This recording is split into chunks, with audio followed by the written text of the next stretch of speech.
Why do some women fall in love with dangerous criminals and develop relationships with convicts who will never leave prison? I want to talk about this phenomenon with filmmaker Joy Kraus, the director of Serial Killer Groupies, A Love Story, and criminologist Casey Jordan back with us. She's been with us every evening since this story broke, and so I'm glad to have you, both of you, here this evening.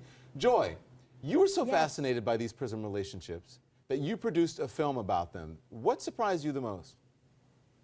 Well, the very first thing that surprised me the most was that someone could actually get married while he was on death row. I had no idea that that was possible. And once I found that out and began researching, you know, how popular these guys are in prison, it really blew my mind, and it just continues to fascinate me, and I wanted to know why women are attracted to these men and pursue these relationships. Interesting. I want to hear from a few women in your documentary. Here it is. I'm single. I have no children. I live a very simple life in an apartment. I've been through a lot. I've had a lot of bad relationships. One very bad. And that's what made me strong. My family, they've always adored Mark. We've been together over 20 years. There are some women who truly believe in the innocence, in the goodness of the man that they love. Do they have any particular thing in common? Some of them are attracted to the infamy of a serial killer. You know, you get a letter from Charles Manson and you know, you're the most popular person at the party. And some people like to be around the danger of it. There's a term, hybristophilia, which indicates that, you know, being around somebody that's very dangerous can be sexually arousing.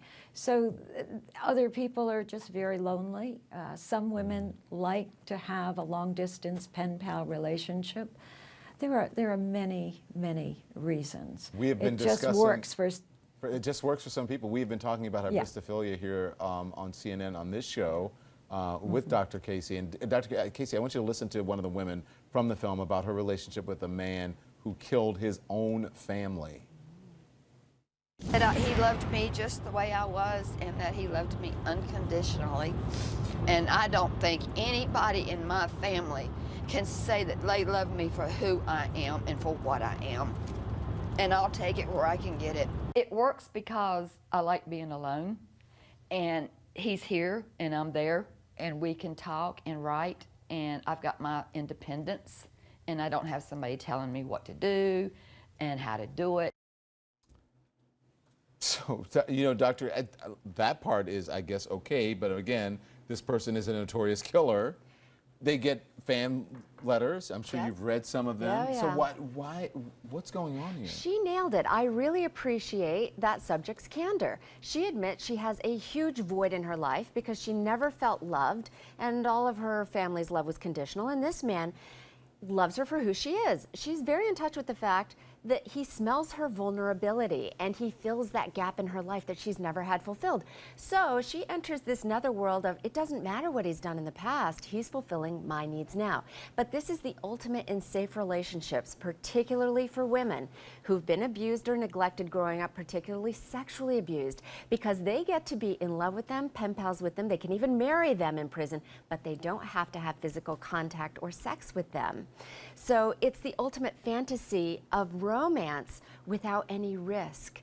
And they feel special, they feel adored, and for his part, he's getting his emotional needs met, and sometimes getting money put in his commissary, and some of them even get conjugals. So there's a lot of give and take. I think the real question is, why are 90% of these hybristophiliacs women, and why do they have this huge need that only a violent prisoner can fill? And he's not going anywhere. He's not going anywhere. That's peace of mind. It's the ultimate in safety. Joy, there was one woman in your film who was involved with the Hillside Strangler, and then something really terrible happened. That's Veronica Compton. Yeah.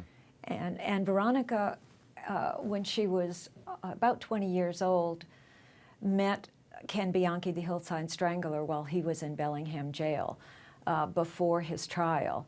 And she thought that he could help her with a screenplay she had written, and got, you know, suckered into, manipulated by him, and ended up doing attempted a copycat murder. Unbelievable. To try to prove that they had the wrong man. Yeah. And she was caught, ended up serving 22 years in prison for that crime. We'll keep discussing this more. It is fascinating. Thanks to both of you. Thank you.